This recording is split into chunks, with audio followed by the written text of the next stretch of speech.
Hello, and welcome aboard the Gallant Says podcast. Live on Twitch, twitch.tv/Gallant Says, but also available wherever you get your podcasts, be that Apple Podcasts, Google Podcasts, Spotify, SoundCloud, and Stitcher. It is Friday, March 25th of 2022. The Houston Cougars are on to the Elite Eight, and I am firmly on the bandwagon. But we're going to talk about bandwagoning a little bit later. I am curious as to your thoughts on bandwagons. Are you okay with them? Do you hate it when people jump on them? More on that in a bit. But we do have to talk about, I think, perhaps the biggest story of the day, and hopefully the last time that we even need to mention his name. Deshaun Watson, who had his introductory press conference today with the Cleveland Browns. Cold Take Jim responds, as a fan of train wrecks, that press conference was one of the best ones I've seen in a while. You know, I wish it was more of a train wreck because I like chaos. I felt that it was likely going to go down the way that it did. That's not to say it was predictable, but it was unsatisfying. But what the hell are you going to get out of a press conference, right? You're going to get a couple of people who will feel like they've got giant balls, asking the tough questions, making the Cleveland Browns feel accountable. But when the owner's not even fucking sitting up there, Jimmy Haslam, with Andrew Berry, Deshaun Watson, and Kevin Stefanski, who for some reason was up there, I mean, what kind of a press conference really is this? And I know he did a Zoom session off to the side, but I mean, the kind of quotes that you're getting from Jimmy Haslam, too, are exactly what you would expect to get from an owner. I believe, for example, the one that we got from Haslam that really jumped out, Albert Breer tweeted it out. To finish their media availability, Browns owner Jimmy and Dee Haslam said they involved their daughters in the decision-making with Kevin Stefanski, Andrew Berry, and Paul DePodesta. Jimmy said he got and took advice to give Dee and his daughter's veto powers over the trade. Bullshit. This is like the Browns saying that they did their due diligence by asking a couple of women on Rusty Harden's defense team whether or not they felt that they had vetted Deshaun Watson enough. They're fucking lawyers in that situation. And in this one, too, really, is Jimmy Haslam going to listen to his daughters on this front? Or is he going to be like, oh, yeah, honey, yeah. So anyway, we're gonna try something here on the press conference. We're gonna go to specific moments of the press conference, and we're actually going to play it right here on the pod. We'll see how it goes. I'm not great with technology, but let's transition in, and boom, there we go. Okay, so we have the press conference up in front of us. Let me pull the window up. So I've got it. There you go. Okay, where is? There we go. Okay. So the press conference starts off. There's Andrew Berry, the general manager of the Cleveland Browns. There's Deshaun Watson. And there's Kevin Stefanski. Again, as I said before, where the hell was Jimmy Haslam? It started off with a statement from Andrew Berry. I'll give Andrew Berry credit. He did not script the statement. He didn't say anything, but he didn't script the statement. There was just a lot of talking about the work that the Browns put into the investigation. He spoke for about 4.5 minutes. Then Kevin Stefanski spoke. I think he only spoke 2 or 3 times over the course of the whole press conference. And he said, I have confidence in the work we put in. I don't know how much work, though, that Kevin Stefanski actually himself put in this situation. Watson didn't speak until about 5.5 minutes into the press conference. And he said that he wants to have the opportunity to show who he really is and to get his story out eventually. I didn't see remorse. I imagine showing remorse would perhaps give anyone who is suing him in civil court some ammunition to work with. But I didn't really sense any remorse, even really embarrassment from Watson while he was up there at the podium. As far as the end of Watson's time in Houston, he said, it was time for us to part ways, and that the Texans, we came to that conclusion. I'm tired of teams sitting back quietly while players say, yeah, we agreed on a mutual split. The Rockets did not agree on a mutual split with James Harden. The Seahawks did not agree on a mutual split with Russell Wilson. They're all the same. The players are making it seem like they didn't try to force their way out of town. But before all of this shit happened with Deshaun Watson, Watson did try to force his way out of town. So let's actually go to the press conference itself. And I want to say it's about, 11 minutes in or so where the first moment that jumped out to me was, and let's get to it. Here is Deshaun Watson. Going investigation still, but I can say that with this now day and age, especially with my age group, social media. Let me scroll back a second to get a little context. So Deshaun Watson was asked about the many different massage people that he had, and this was his answer. Can you kind of explain that number? Yeah, I can't get too far into detail because there's an ongoing investigation still. But I can say that with this now day and age, especially with my age group, social media is a big business part that goes into it. So that's, a factor into it. But as far as the details, I can't get too far into it because there's an investigation going on. But hopefully, once everything is resolved, I can speak freely on it. Are you kind of reevaluating? So he was asked why he had as many different massage therapists as he did, which is something along the lines of 40. And his answer is just ridiculous, right? Oh, well, social media and business. I mean, social media, the social media. And it reminds me of something that Kyler Murray said today. Kyler Murray was asked, quarterback for the Cardinals, about deleting all of his posts on Instagram and about the hullabaloo that it created this offseason. And what Kyler Murray had to say about all of that was this. No, that was, like I said, if you're a kid my age, you're used to people take off all of their, that's just a thing. And none of that made sense, right? Honestly, like I said, I took everything off it beside one picture, so it had nothing to do with the Cardinals or anything like that. Then what did it have to do with anything? Why did you do it? Oh, because if you're a kid my age, you do that? I only know one person who does that. She's a friend of mine. Her name is Carly. I've seen her delete all of her posts on Instagram before. That is it. This is not something a lot of people do. And she is not a quarterback for an NFL team that is all of a sudden deleting all sorts of pictures with people she's played with. Now, as far as people that she dates, okay, maybe that's a different story. But in this situation, we're talking about a quarterback who is deleting all sorts of different posts that have to do with the team that he plays for.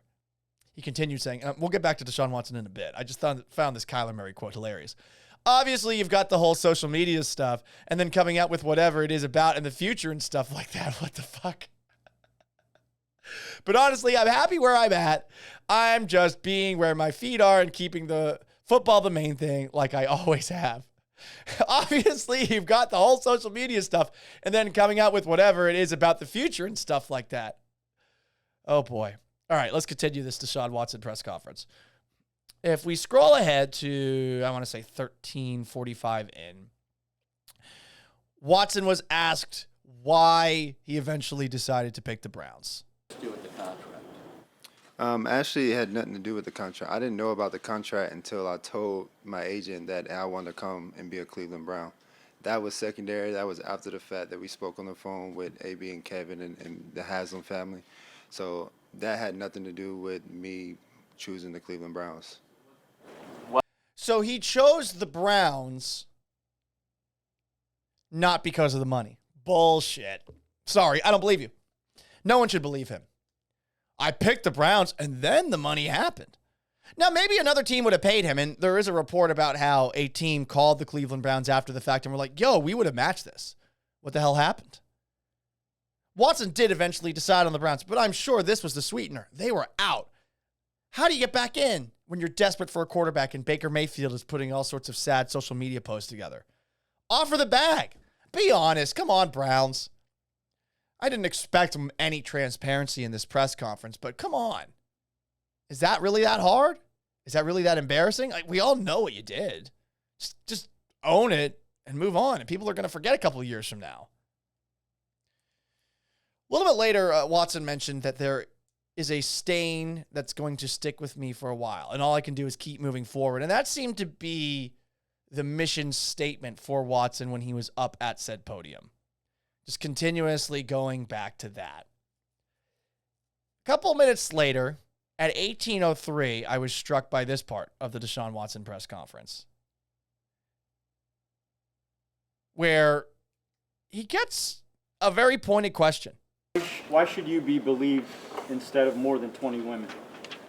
I can't speak on what people opinions are because everyone have their own opinions. But what I can continue to do is tell the truth, and that is I've never assaulted or disrespected or harassed any woman in my life. Like I said before, I was raised differently. That's not my DNA. That's not my culture. That's not me as a person, and that's not how I was raised.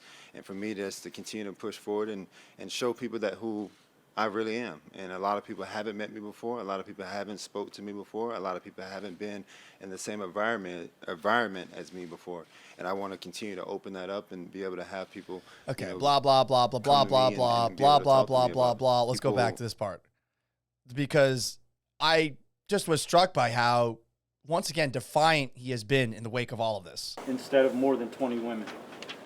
I can't speak on what people opinions are because everyone have their own opinions. But what I can continue to do is tell the truth, and that is I've never assaulted or disrespected or harassed any woman in my life. This was also a common theme. Just those three things right there. Never assaulted, never disrespected, and never harassed any woman in my life. You want another example of this? Let's go to about 10 minutes later. I'm sure that this was the plan that he came into the press conference with. Whenever I feel like I am against the ropes, I am going to come back with this statement. 22 women filing these suits. What can you tell us about what actually happened with these women? Are you saying that they all just made this up? They're all lying? What actually happened? All I can say is, again, I never assaulted, I never disrespected, and I never harassed any woman in my life. I wasn't raised that way. My mom and my aunties didn't raise me that way. Over the course of my life, that's not in my DNA. And as far as the details of actually the things that they're alleging, I can't speak on that because there's an ongoing investigation. But, in the future, once everything is resolved, I will sit down and love to talk about it. I really wonder about that last part. Whoever coached him pretty well. Never assaulted, never disrespected, never harassed any woman in my life. Pause. Can't speak on anything because there's an ongoing investigation, but when I can, I'll talk about it. And I'm sure he is counting on the fact that we, as people who cover stories like this, whether it's in news or in sports, 15 minutes later, 15 days later, 15 months later, all of a sudden a story like this is relatively forgotten and we're focused on the next big thing in front of us. Is there going to be due diligence done with Deshaun Watson in the future? Is he actually going to be transparent in the future? No, he's not. Why would he be? He wants to get this behind him as quickly as he possibly can. Does he have a problem? Let's go back a little bit in the press conference to about 23 minutes or so. This is Deshaun Watson being asked if he would do some sort of counseling. Personally in terms of counseling or whatever else it would take to show that you'll go the extra mile to make sure nothing like this ever happens again? It's hard for me to say the counseling part because I don't have a problem. I don't have an issue, and that's what I've been saying from the beginning. So this situation is definitely is tough and is very difficult.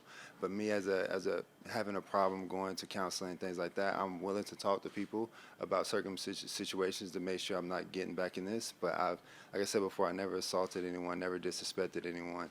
I've always been respectful, and that's what I've always, stood on, and that's who I am as a person. Never assaulted anyone, never disrespected anyone, never harassed any women.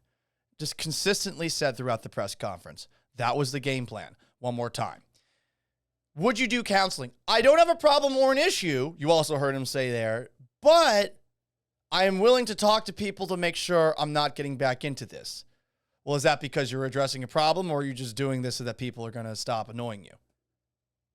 Seems like the latter, right? If you don't have a problem, then why would you do it? In fact, you would be a little more defiant in this spot, I would think, than you've been for the most part coming out of the 2 grand juries that have not pressed any charges criminal-wise against you, right? I mean, he doesn't have a problem.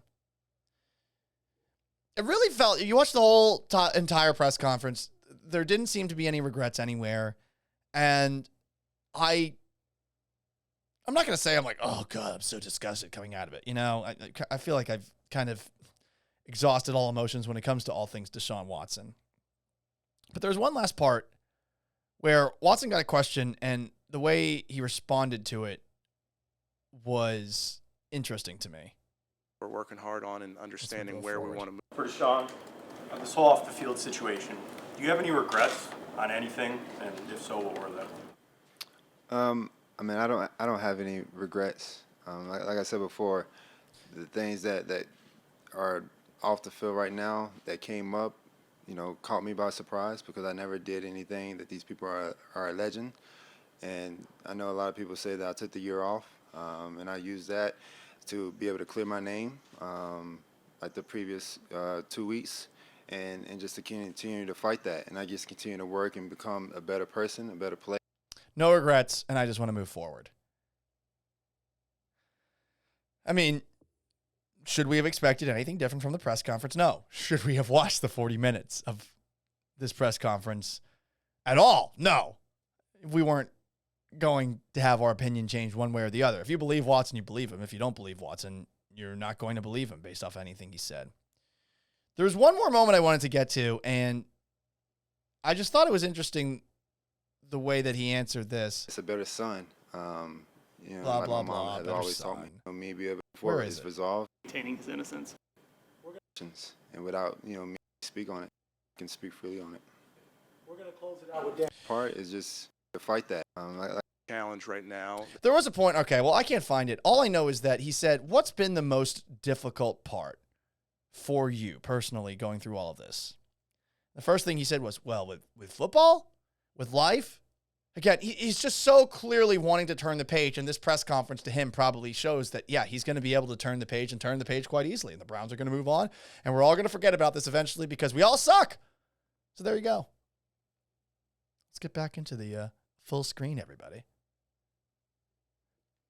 What do we got here? We got a comment from RedZorZX. Appreciate your opinions in Seattle. Keep up the good work. Well, I appreciate you.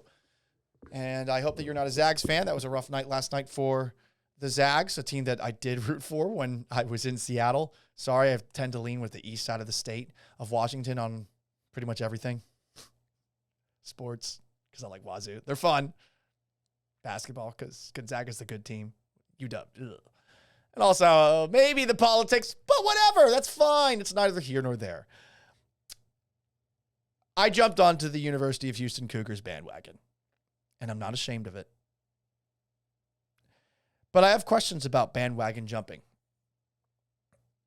I'm curious as to how you feel about it.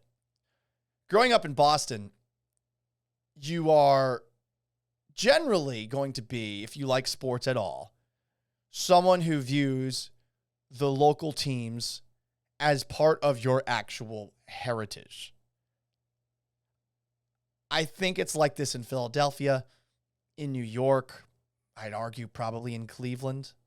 I think you could make a case that it's like this in Chicago too. Pittsburgh, definitely. Maybe DC. I would say Baltimore. It's, in my opinion, a Northeastern thing. And I would say too, in the Southeast, when it comes to college football, it's probably pretty similar. You have this immense pride in the fact that your parents had sex in a random location and that you were born and then you like this team. It's funny because that's why it is the way that it is, but we look at it as some sort of religious experience. And a lot of people get very mad at people who don't feel the same way, weren't raised to feel the same way. You look at somebody who would dare stop rooting for the team right in front of him and start rooting for another team, and you think to yourself, what a fucking loser. This guy sucks. He's just going to stop rooting for the team that he grew up rooting. Oh, man, he's soft. He's a coward. He's a quitter. All sorts of things. There's like an indictment on your character if you stop rooting for a team that you grew up with. I'm in a weird situation. I'm not going to exactly excuse myself from it because there are two teams that I still love. The Patriots are my number one team. They always will be. And the Boston Celtics are my number two team. The Boston Red Sox I used to love, but things kind of changed over time. Part of that had to do with the fact that I didn't like the way that they fired Terry Francona or how they have smeared players that I grew up watching, like Nomar Garciaparra, on their way out. But another part of it had to do with the fact that the Astros started winning when I was here, and I really enjoyed them. I came to respect them. And I didn't really root for any of the teams in Houston for a while. I never was able to root for the Rockets with James Harden. I found them disgusting with the way that they played. Sure, they were good, but I just didn't feel like they were on my level. As a Boston sports fan growing up, I didn't think they were good enough for me. Felt the same way with the Texans, too, when I first came in 2011, 2012. I'm like, can you guys calm down? This is like a 10-6 team, 11-5. What are you excited about? And that probably made me some enemies, but that's how I am. I mean, I've seen so many things as a sports fan growing up in Boston that I'm callous to a lot of athletic achievement. But again, the Astros started being what they were, and I was like, man, I really respect them. I will give my full endorsement, and eventually I became a fan of them. And I've become that way with the Houston Cougars basketball team.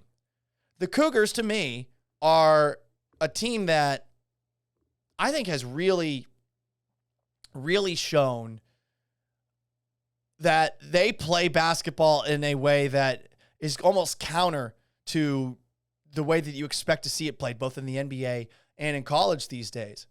They are all about the old school shit that I think your dad probably wants. Rebounding, boxing out, physical defense. They're all about all of those things that I love in certain basketball teams because basketball is a bit of a soft sport. I'm not saying that I could take on a basketball player. They'd probably kick my ass. But I am saying that most basketball players don't like contact, don't like to be physical, don't like it when others shove them. I just base this off the fact that whenever I go play a pickup game of basketball, me, an ex-football player, not a good one, hustling around, generally gets a couple of players to go, oh, what are you doing? I'm playing hard. This is what I enjoy doing. And I like that the Cougs are like that. So that's why it's so easy for me to endorse them, but also, too, the success. 2 straight Elite Eight appearances, possibly 2 straight Final Four appearances. We'll see what happens against Villanova on Saturday. What they've done is just so alluring to me. So, of course, I'm jumping on the bandwagon, but I know that Cougar fans are a little sensitive to that. And there's a strange dynamic in the city of Houston and when it comes to the college sports fan bases in town. LSU's there. You have some Alabama fans. Not a lot. Texas Tech, TCU, Baylor to a lesser extent. But it's mostly UT, Texas A&M, other SEC schools. And then there's the Cougs. And there's a lot of people that went to the University of Houston. And some of them have picked the Texas Aggies, Texas A&M Aggies as their team that they root for the most. Others have chosen UT, and I have no problem with that. College is always weird. You know, I grew up in Boston, and I liked the Florida Gators. I liked their colors. So I always rooted for Florida as a kid. I can totally understand someone that went to the University of Houston, just like I went to Syracuse University, who I love their football team, but they suck. Rooting for Florida is a lot easier because they're a lot more watchable.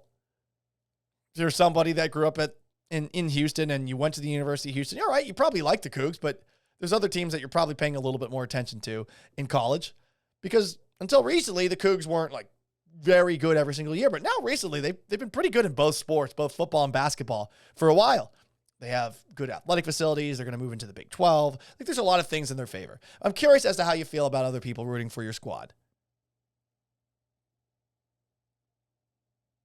Are you grossed out by it? Are you annoyed by it? Do you not want all of these people to be fans of your hipster band?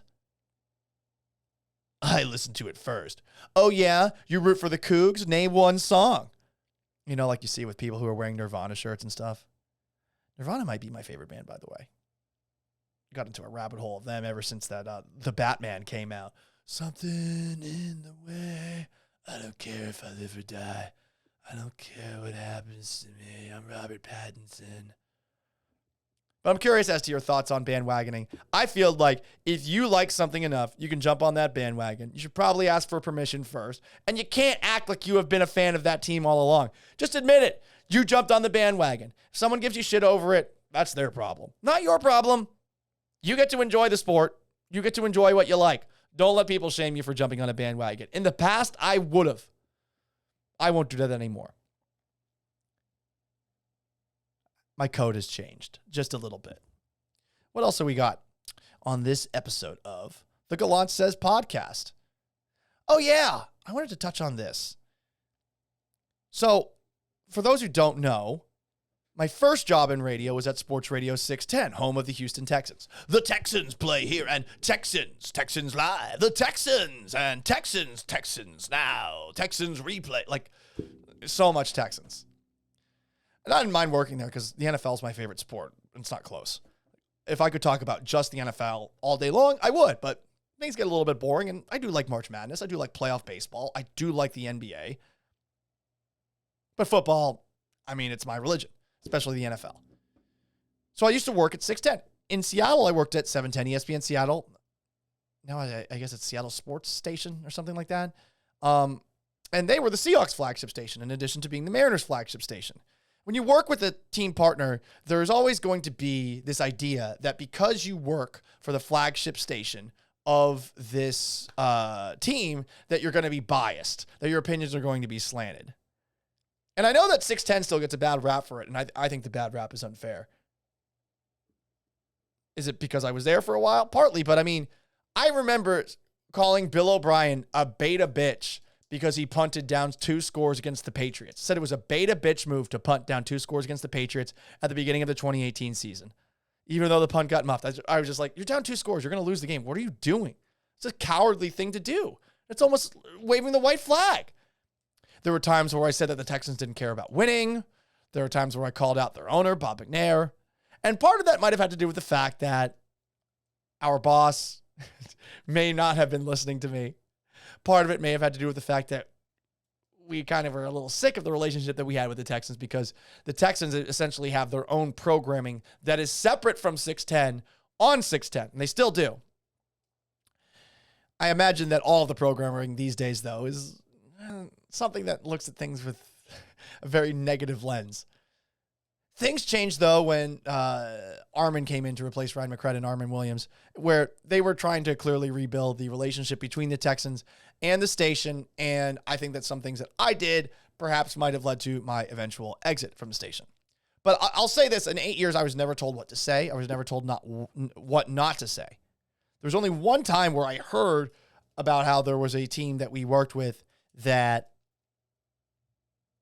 gets pissy about some of the things that we say.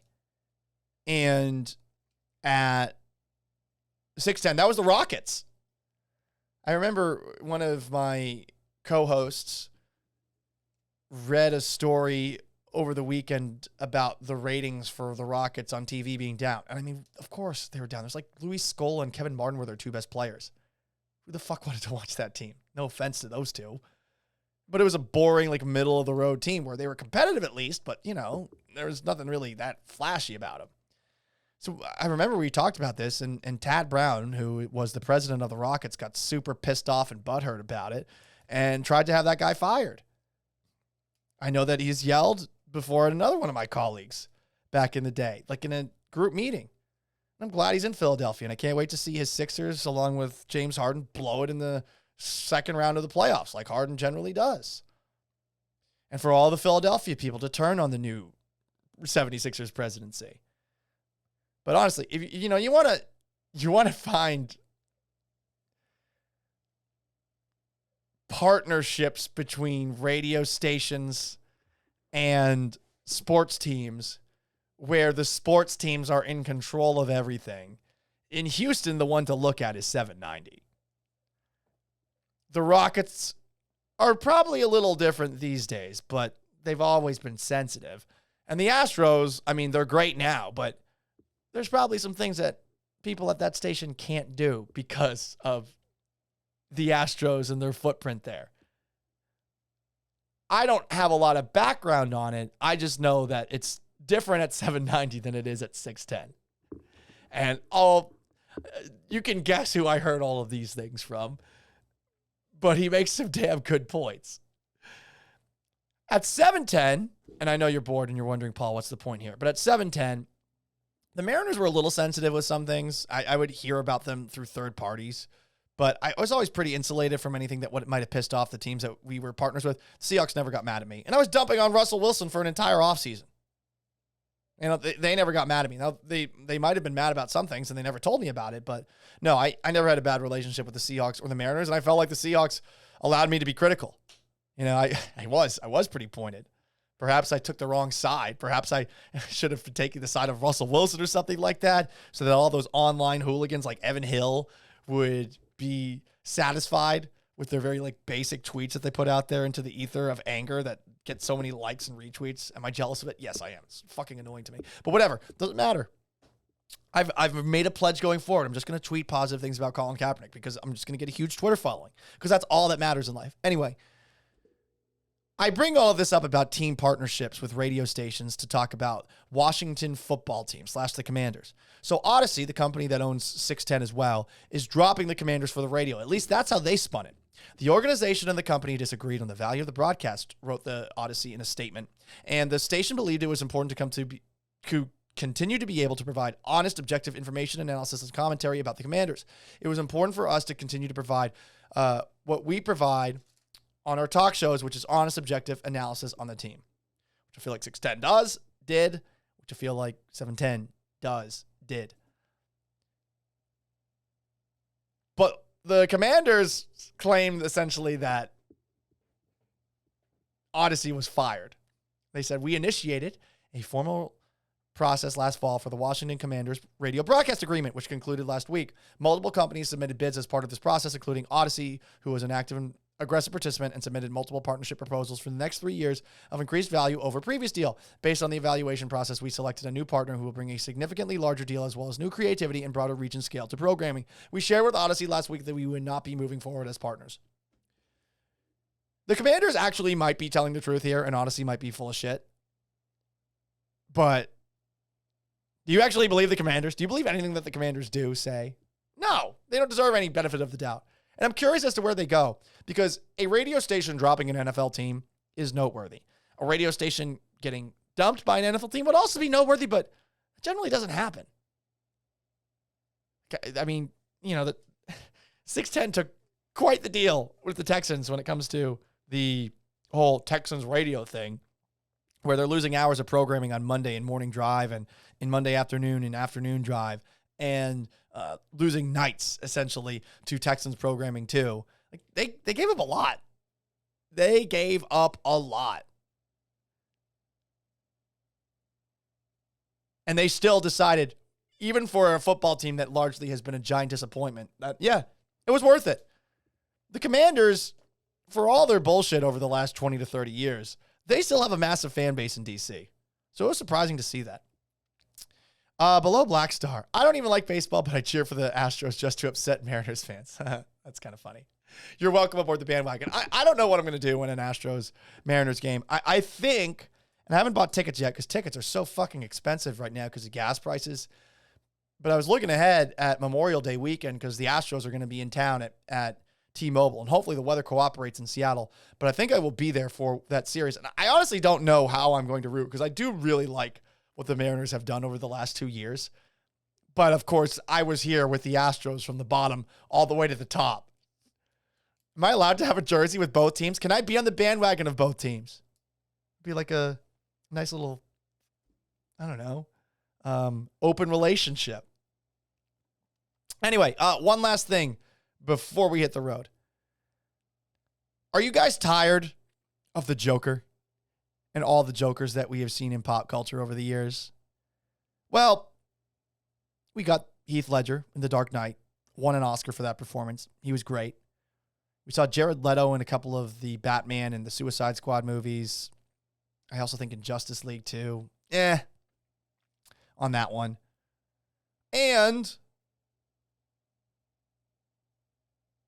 we got Joaquin Phoenix in the Joker movie. But there's one more. And he was in the most recent The Batman movie, which if you haven't watched it, it's a great 3 hours. I'm going to show you a deleted scene from that Batman movie. We're only going to show 30 seconds of it, but the Joker was in it just for a little bit of time. I think somewhere deep down, you're just terrified. Because you're not sure he's wrong, huh? You think they deserved it, huh? You think they deserved it.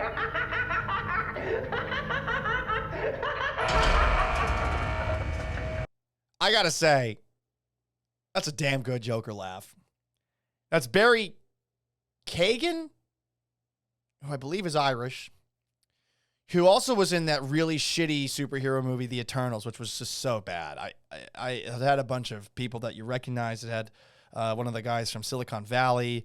It had Rob Stark in it, and a couple of other peoples that I kind of recognized. It was just a garbage movie. But he was in that movie. I need to see him as the Joker in the next The Batman movie.